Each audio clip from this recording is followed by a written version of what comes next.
A idosa sacrificou sua feira por um jovem na rua, mas seu telado. Seja um apoio ao nosso cantinho de histórias, deixando seu carinho em forma de like e um comentário. Agora, vamos embarcar nesta jornada que aquecerá corações. Dona Aurora, uma senhora de 72 anos com a pele marcada pelas histórias que a vida contava, mas com olhos que ainda brilhavam com a vivacidade de uma criança curiosa, levantou-se antes mesmo dos primeiros raios de sol ousarem beijar as telhas de sua pequena, porém amada, casinha na Lapa. Dentro daquele lar, onde cada objeto guardava uma memória e cada cheiro trazia um afeto, ela já se movia com a agilidade que a idade não havia conseguido apagar. Era uma manhã de sábado, daquelas que prometiam um dia claro, mas a tensão no ar, para Dona Aurora, não era menor que a expectativa. Hoje era dia de feira de artesanato e quitutes na Praça da Sé, e ela, como de costume, estava com o coração palpitando. Uma mistura de ansiedade e esperança. Não era apenas pela venda em si, embora o dinheiro, o dinheiro, fosse sempre uma bem-aventurança para os pequenos e constantes reparos da casa antiga, como o telhado que, com uma teimosia particular, insistia em pingar quando as chuvas de verão vinham mais fortes e insistentes, formando pequenas poças que ela, com resignação, forrava com panos velhos. Era, sobretudo, pela alegria genuína de expor seus panos de prato bordados, com uma delicadeza que só mãos experientes poderiam tecer, cada ponto um testemunho de carinho, cada florzinha um pedaço de sua alma, e claro, suas cocadas, famosas na vizinhança, que muitos juravam serem as mais deliciosas de toda São Paulo, um segredo de família guardado às 7 chaves. Seu vestido de chita florida, aquele mesmo que a acompanhava em todas as feiras, já estava impecável, passado com esmero na noite anterior. Os cabelos brancos, cuidadosamente penteados e presos num coque baixo que realçava a dignidade de seu perfil, e um batom rosado, discreto, mas que teimava em emprestar um ar de vitalidade ao seu rosto gentil. Ela pegou a sacola de feira, um fardo bendito, pesada com suas preciosidades. Os bordados coloridos que pareciam telas em miniatura, as cocadas embaladas uma a uma em papel celofane, exalando seu perfume doce, e os pequenos pães de queijo que ela assara de madrugada, ainda mornos, um convite irrecusável ao paladar. O cheiro de café fresco, recém-passado, misturava-se harmoniosamente com o doce das cocadas, preenchendo cada canto da cozinha simples, um aroma que era a própria essência do seu lar, de sua existência. Vamos lá, Aurora, murmurou para si mesma, um sorriso leve mas determinado nos lábios. Mais um dia de batalha, mais um dia de alegria. Que Deus abençoe as mãos que trabalham e os corações que se abrem. A estação de ônibus era a apenas algumas quadras, mas com a sacola pesada, que parecia ganhar quilos a cada minuto, cada passo era um pequeno, mas valoroso sacrifício para suas pernas já cansadas. Ela preferia o ônibus, um transporte mais humano, menos apressado que o metrô, e a paisagem da rua a acalmava, permitindo-lhe observar a cidade que tanto amava. É a vida real de quem vive com simplicidade, mas com dignidade, pensava, enquanto observava o amanhecer da metrópole.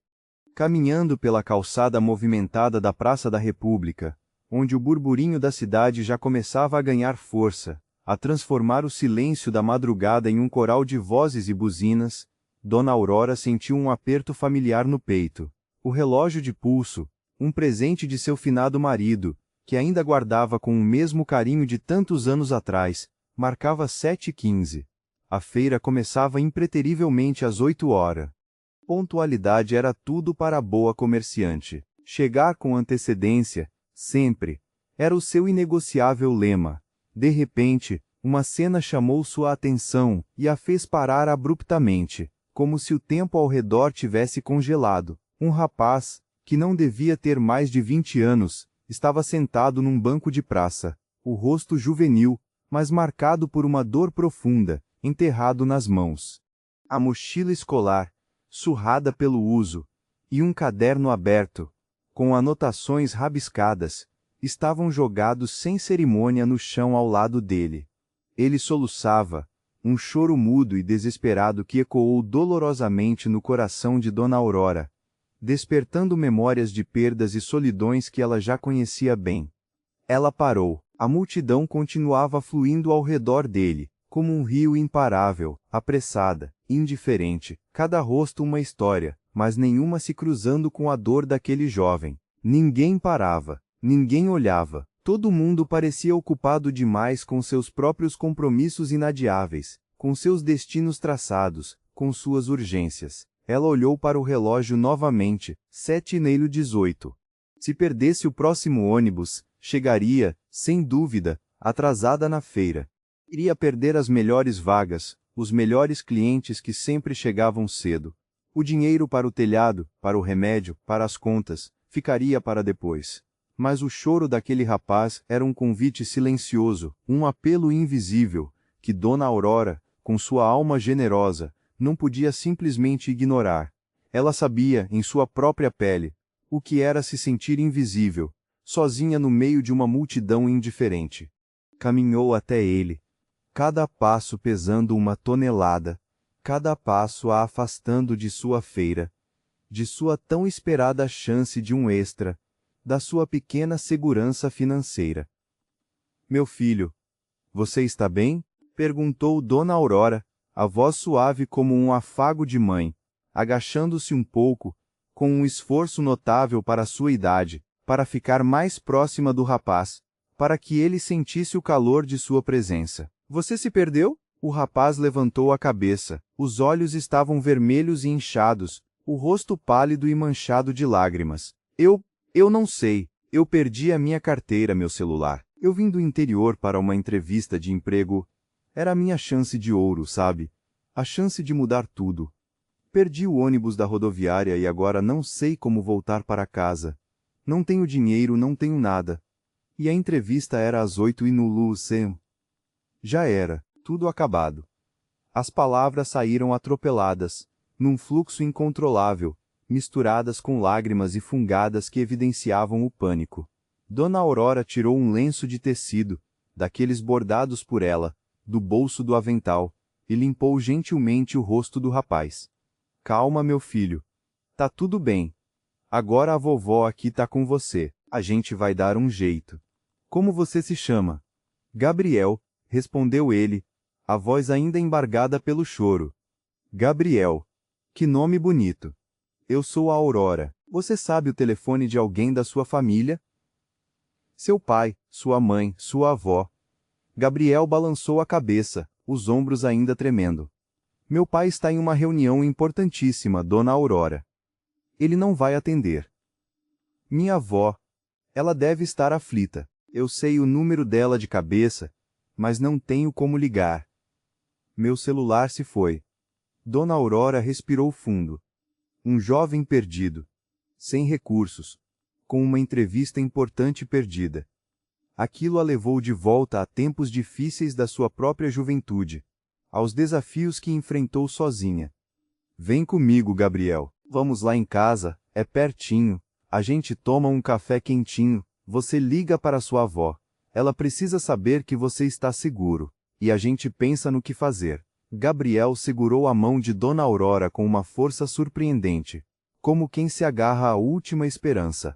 As mãos do rapaz estavam geladas de nervosismo, um contraste com a palma quente e acolhedora da senhora. Dona Aurora olhou para o relógio novamente enquanto o guiava pela rua.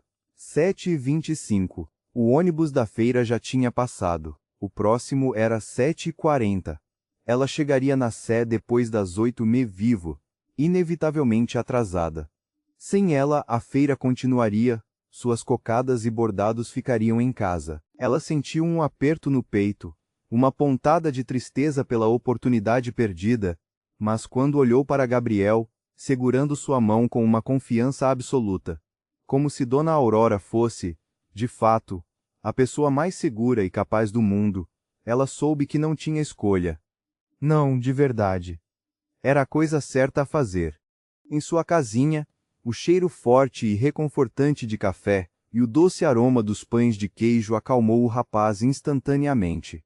Dona Aurora o fez sentar à mesa da cozinha, que já tinha visto tantas conversas e risadas, ofereceu-lhe um copo d'água gelada e o telefone fixo, o aparelho antigo que ainda funcionava perfeitamente. Tenta ligar para sua avó, meu filho. Ela precisa saber que você está seguro. Gabriel discou o número com as mãos trêmulas. A avó, Dona Eunice, atendeu com a voz cheia de preocupação, que rapidamente se transformou em alívio ao ouvir a voz do neto. Gabriel explicou tudo, as lágrimas voltando aos olhos, mas agora eram lágrimas de alívio. Dona Eunice, por sua vez, prometeu ligar imediatamente para o pai de Gabriel, o Dr. Matias, um médico renomado e muito ocupado, que estava em uma importante reunião no centro da cidade. Uma reunião que não podia ser interrompida por nada. Enquanto Gabriel conversava, Dona Aurora ligou para a organização da feira, pedindo desculpas, explicando que uma emergência familiar a impediria de ir. A voz do organizador, impessoal e apressada, informou, sem rodeios, que as vagas eram disputadas, e que, se ela não comparecesse outra pessoa, sem dúvida, ocuparia seu lugar. Agradecemos a compreensão, Dona Aurora. Ouviu ela antes do clique seco que encerrou a chamada. Dona Aurora ficou olhando para o telefone. Não compareceu. Como se não importasse. Como se os seus anos de dedicação, o seu trabalho, a sua arte, não importassem. Gabriel percebeu a tristeza nos olhos da senhora, os ombros levemente curvados. Vovó Aurora, me desculpe. Eu estraguei o seu dia, não estraguei?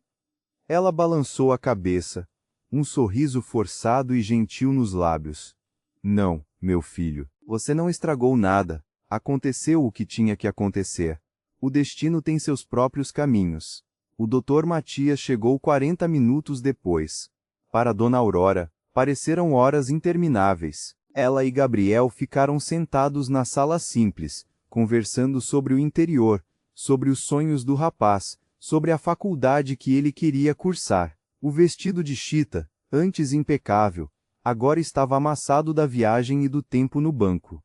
O tempo da feira já tinha passado, irremediavelmente perdido. Nesse exato momento, ela deveria estar expondo seus bordados, sentindo o cheiro das especiarias, vendendo suas cocadas, conversando com seus clientes. Em vez disso, estava ali, em sua casa, com um rapaz que ela nem conhecia, mas que já havia tocado seu coração.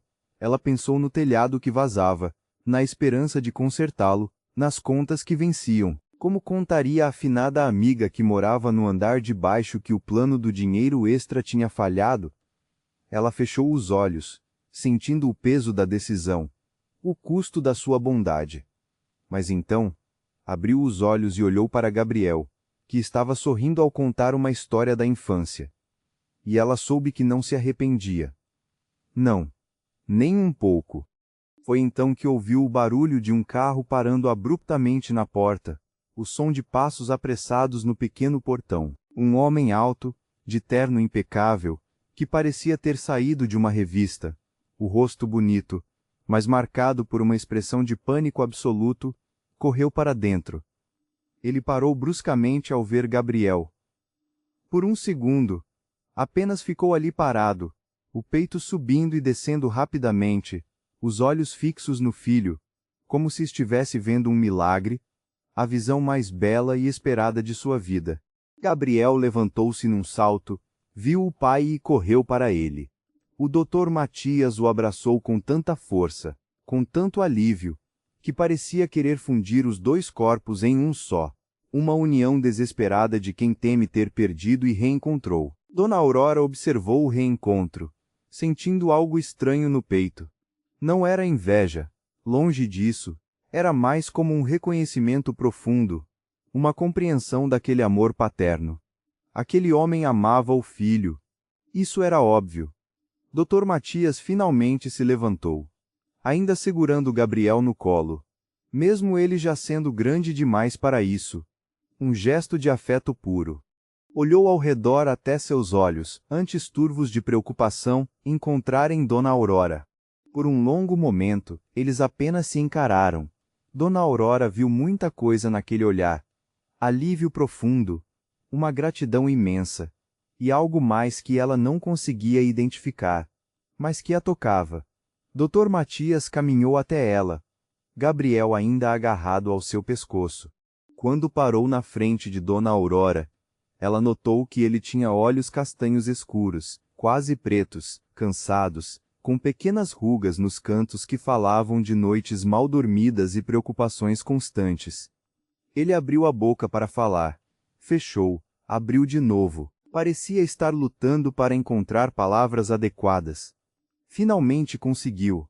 A voz saiu rouca, carregada de emoção.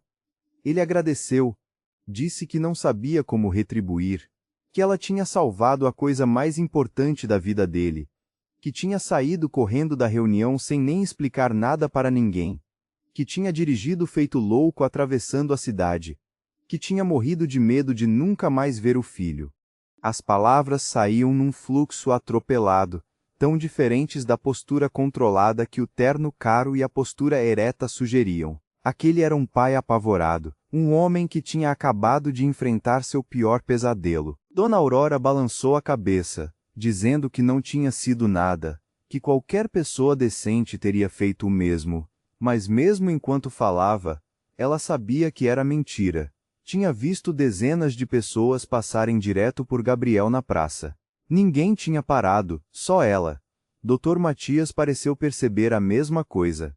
Ele olhou para Dona Aurora diferente agora, como se realmente a estivesse vendo pela primeira vez, notando o vestido de chita amassado, a sacola de feira que ela ainda segurava com firmeza, o cabelo que tinha começado a se soltar do coque, a maquiagem que não era mais tão impecável depois de horas numa manhã caótica. Ele perguntou o nome dela, Aurora Santos. Então perguntou se ela estava indo para algum lugar quando encontrou Gabriel, se ele tinha atrasado algum compromisso dela. Dona Aurora hesitou. Podia mentir, podia dizer que não era nada importante, mas algo no jeito que ele olhava para ela, com gratidão genuína e interesse real, a fez ser honesta. Ela contou sobre a feira, sobre como tinha planejado tudo nos mínimos detalhes para consertar o telhado, sobre como tinha ligado tentando explicar e sido sumariamente dispensada, sobre como aquela era a melhor oportunidade que ela já tinha tido de ter um dinheiro extra, e provavelmente, a melhor que teria por muito tempo. Enquanto falava, Dona Aurora se surpreendeu ao sentir os olhos arderem. Tinha segurado as emoções até agora, focada em cuidar de Gabriel. Mas agora que ele estava seguro, agora que a situação tinha acabado, tudo estava caindo sobre ela de uma vez. Ela tinha perdido tudo por uma escolha que fez em segundos, e não podia nem se arrepender, porque tinha sido a coisa certa a fazer. Dr. Matias ficou completamente imóvel enquanto ela falava. A expressão no rosto dele mudou de gratidão para algo mais complexo. Choque, culpa, responsabilidade. Quando Dona Aurora terminou, ele ficou em silêncio por um longo momento. Gabriel tinha parado de chorar e agora olhava da vovó Aurora para o pai, sentindo que algo importante estava acontecendo, mas sem entender completamente o que. Então Dr. Matias perguntou o nome da feira. Dona Aurora disse o nome quase sem pensar, Feira de Artesanato e Quitutes da Praça da Sé. Ele franziu a testa, confuso. Conheço a praça, claro, mas a feira, nunca prestei atenção. Fico tão envolvido no trabalho que perco o que acontece ao meu redor. Ele olhou para Dona Aurora com uma expressão que ela não conseguiu decifrar. Então disse algo que fez o mundo de Dona Aurora girar. Ele era um dos principais investidores e idealizadores de um grande projeto social na área da saúde e educação que estava sendo planejado para aquela região, incluindo a requalificação de algumas praças da cidade. E sua empresa, uma rede de clínicas populares, era uma das maiores apoiadoras de projetos comunitários. Dr. Matias olhou para Dona Aurora.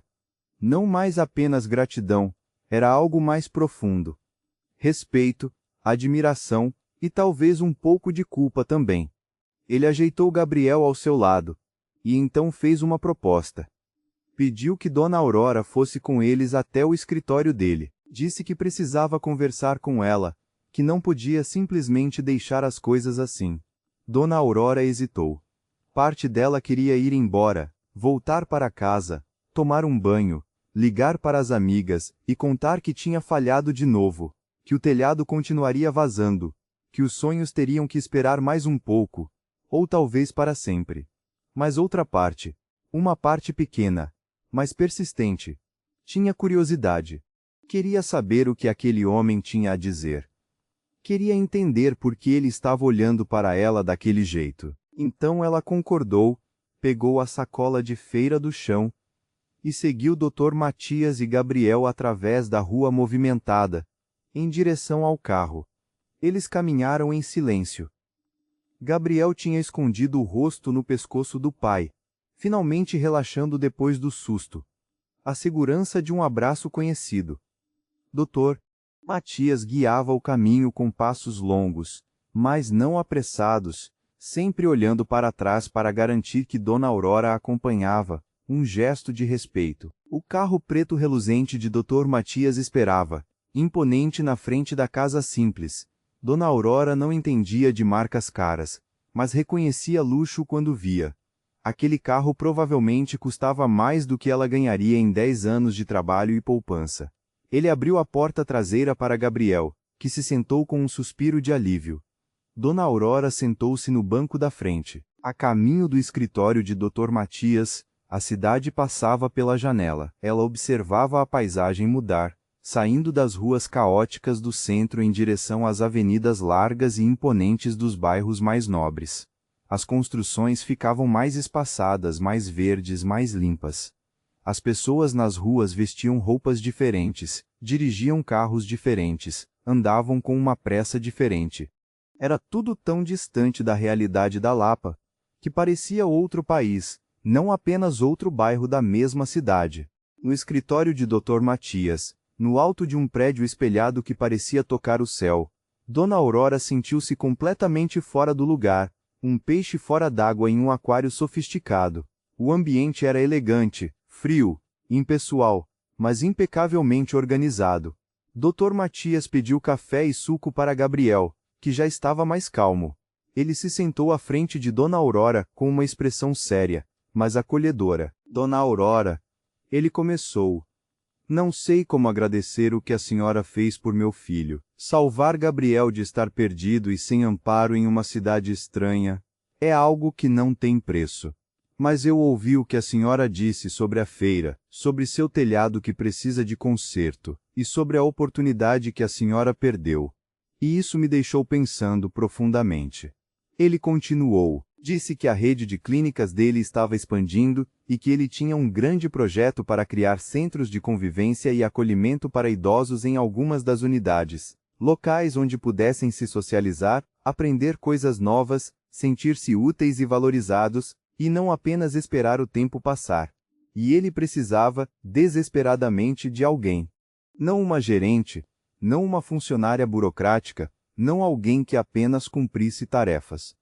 Ele precisava de alguém com sabedoria de vida, com calor humano genuíno, com a capacidade de ouvir e de acolher como só as almas mais generosas conseguem. Alguém que pudesse contar histórias, ensinar a fazer bordados, a cozinhar, a trazer vida, esperança e alegria para esses centros. Alguém como Dona Aurora. Ela tinha sacrificado a própria chance de dinheiro, a própria oportunidade de resolver seus problemas, para ajudar um desconhecido. Isso para Dr. Matias dizia mais sobre seu caráter, sobre sua essência, do que qualquer currículo ou diploma jamais poderia. Dona Aurora não sabia o que dizer. Parte dela, a parte prática e sonhadora, queria aceitar imediatamente. O salário que ele oferecia era mais do que ela tinha sonhado em toda a vida. Era estabilidade, segurança, a garantia de um telhado consertado, de uma vida mais tranquila.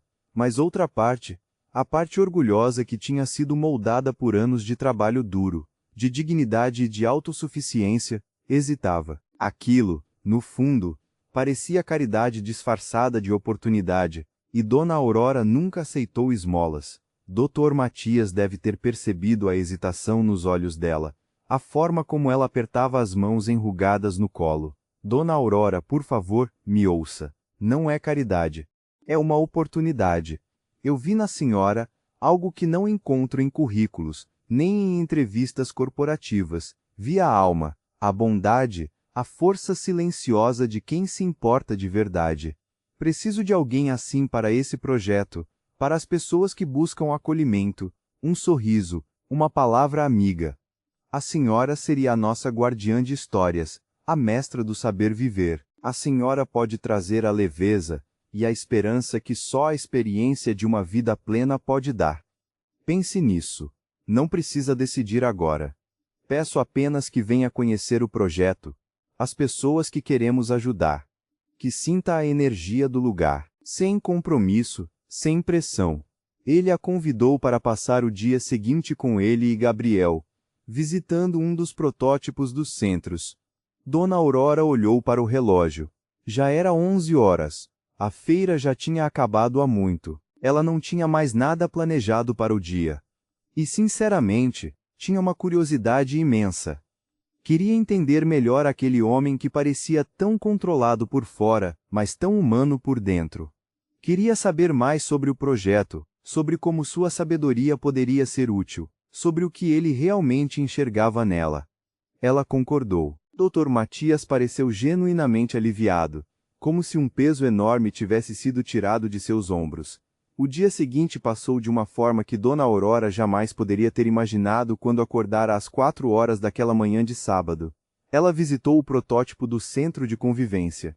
Um espaço que, à primeira vista, era simples, mas que emanava um calor e um acolhimento raros. Havia mesinhas para artesanato, uma pequena cozinha com cheiro de bolo recém-assado, uma sala de leitura com poltronas confortáveis. Viu a esperança, por vezes velada, nos olhos dos poucos idosos que estavam ali, em um programa piloto, uma luz que ela sentiu que poderia acender ainda mais. Doutor. Matias explicou tudo com uma paixão que ela não esperava. A visão dele de um lugar onde os idosos não fossem apenas cuidados em suas necessidades básicas, mas valorizados em sua plenitude, em suas memórias, em suas experiências. À tarde, eles almoçaram juntos com Gabriel. O rapaz, já completamente recuperado do susto e da tristeza, não parava de agradecer Dona Aurora. Contou para o pai sobre as cocadas e o pão de queijo da senhora, sobre o bordado que ela fazia, detalhando o carinho em cada ponto. Doutor. Matias ouviu com atenção, e Dona Aurora percebeu que aquele homem, apesar de todo o poder e das preocupações do seu império de clínicas, era um pai e avô, amoroso e um ser humano em busca de fazer a diferença no mundo, de deixar um legado. No final do dia, voltando para sua casinha na Lapa, Dr. Matias fez a pergunta direta. Dona Aurora, o que a senhora achou? Consegue se ver fazendo parte disso? Trazendo sua luz, sua experiência, seu calor humano para essas pessoas que tanto precisam? Dona Aurora respirou fundo. Ela tinha passado o dia inteiro pensando, pesando prós e contras, tentando ser racional. Mas no final a decisão não tinha sido racional, tinha sido emocional. Ela tinha visto ali uma oportunidade de dar um novo sentido à sua vida, de usar tudo o que tinha aprendido em 72 anos, tudo o que ela era, para ajudar outros, para acolher. Ela aceitou. Aceito, Dr. Matias, mas tenho uma condição. Ele arqueou uma sobrancelha, surpreso, mas claramente interessado, fez um gesto para que ela continuasse. Dona Aurora explicou. Quero que seja um lugar onde a gente não apenas ensine e aprenda coisas. Quero que seja um lugar onde as pessoas se sintam em casa, onde haja risada, onde a gente possa chorar junto e se apoiar. Quero que seja um lugar de abraços apertados e de histórias contadas ao pé do ouvido, de memórias revividas e de novas sendo criadas. Não apenas um centro de convivência, um lar, uma família estendida.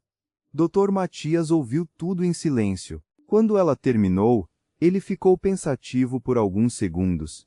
Então, um sorriso se abriu em seu rosto, um sorriso genuíno que iluminou seus olhos. Dona Aurora, é exatamente isso que eu quero. E não tenho dúvida de que a senhora é a pessoa perfeita para construir e dar vida a esse lar. Para ser o coração dele. Os primeiros meses no novo trabalho passaram como um borrão de rotinas novas e adaptações constantes, mas acima de tudo, de uma satisfação profunda. Dona Aurora se tornou a alma do Centro de Convivência Cantinho do Afeto, na primeira clínica popular de Dr. Matias. Ela acordava cedo, não mais para ir à feira, mas para preparar as atividades do dia, suas mãos agora a serviço de um propósito maior. Ela ensinava bordado, receitas de família que traziam conforto à alma, contava histórias que faziam os olhos dos idosos brilharem, mas acima de tudo, ouviu as dores, as alegrias, as memórias, os sonhos, os lamentos e as esperanças dos outros idosos. Transformou o espaço em um lugar vibrante, cheio de calor humano, de vida, de gargalhadas e de cumplicidade. A fama do Cantinho do Afeto e da Vovó Aurora, como muitos passaram a chamá-la carinhosamente, espalhou-se pela cidade como um cheiro de pão fresco. Dr. Matias, vendo o sucesso estrondoso, a transformação que Dona Aurora operava na vida das pessoas, expandiu o projeto para outras clínicas da sua rede, sempre sob a supervisão e o toque mágico de Dona Aurora. Ela não era mais apenas uma costureira aposentada, uma viúva solitária em sua casinha da Lapa. Ela era uma referência, uma mentora, uma amiga, uma avó para dezenas, centenas de pessoas.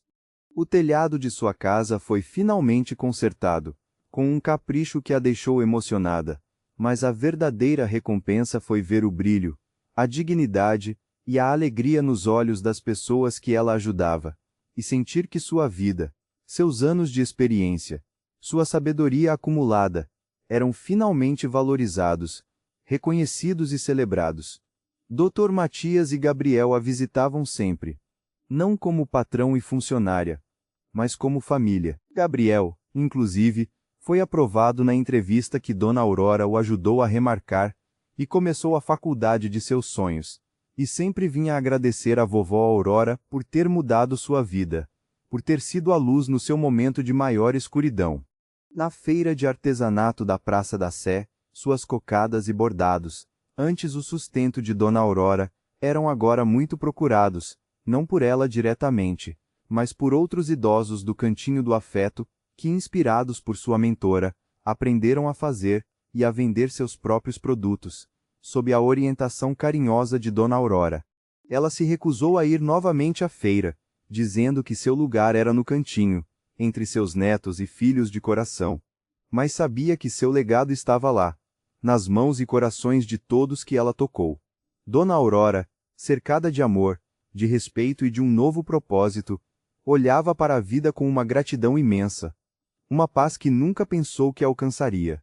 Ela tinha perdido uma pequena feira, um dia de vendas, mas ganhado um mundo de significado, um universo de amor e reconhecimento. Tinha trocado um ganho passageiro por um legado eterno, um propósito que transcendia o material. A sua sabedoria e bondade, que antes pareciam invisíveis para o mundo apressado, agora eram a luz que guiava e aquecia a muitos, um farol de esperança. Na sua casa, à noite, ela acendia a luz da varanda. O telhado já não pingava, o cheiro de bolo assando preenchia o ar, uma melodia de vida. Seu coração, antes solitário em suas memórias, agora estava cheio, transbordando de afeto e de um novo e vibrante propósito. Ela não se arrependeu de nada, nem por um segundo. Sabia que aquela escolha, aquele momento de bondade genuína, aquele instante de desprendimento, a tinha levado exatamente para onde precisava estar. Não apenas um lugar físico, mas um estado de alma. Um lar de propósito, um legado de amor, uma família de corações unidos.